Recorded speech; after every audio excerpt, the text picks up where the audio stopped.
प्रकृतिसँग घुलमिल हुनु, त्यसका विविध रूपहरूलाई नजिकबाट अनुभूति गर्नु नै जीवनको एउटा गहिरो आनन्द हो मेरो लागि। चुनौतीले भरिएका उकालाहरू चिर्दै अगाडि बढ्नु र अग्ला चुचुराहरूतर्फ पाइला बढाउनु मेरो पुरानो रहर हो। यसपटक त्यो रहरले मलाई मनासलुको काखमा पुर्याएको छ। लक्ष्य एउटै, लार्के पन्ज्याङ पार गर्ने। करिब 150 मिटर उचाइमा रहेको बुटवलबाट सुरु भएको हाम्रो यात्रा 5200 मिटरको उचाइमा पुग्नेछ। पहिलो दिनको यात्रा बुटवल, नारायणघाट, मलेखु, धादिङ बेसी हुँदै आरुघाट र माछाखोलासम्म पुग्दा हामी पहाडको अन्तरालमा प्रवेश गरिसकेका हुन्छौं।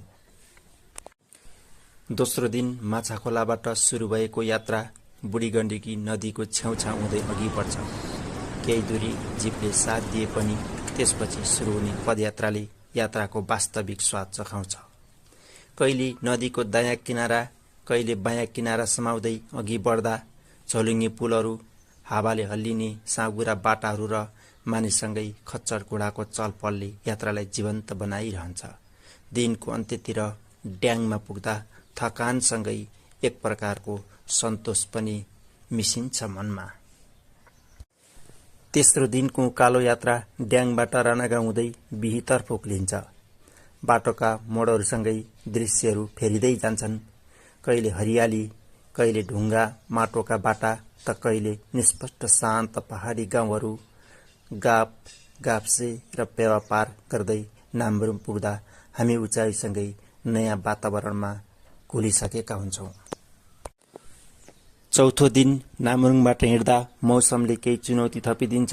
भरजाम, लिगाउँ, स्योगाउँ र लोगाउँ हुँदै स्यालामा पुग्दा हिउँका पहिलो कणहरू झर्न थाल्छन्।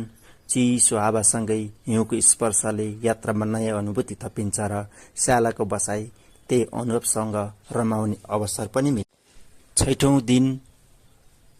पाँचौं दिन स्याला गाउँबाट सामा गाउँसम्मको यात्रा निकै रोमाञ्चक हुन्छ।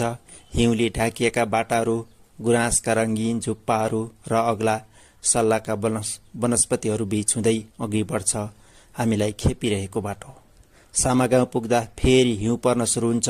त्यो शान्त हिमपातले गाउँलाई झनै रमणीय बनाइदिन्छ र हाम्रो जीवनको नयाँ अनुभूति पनि सँगाल्न पाइन्छ त्यो हिउँ।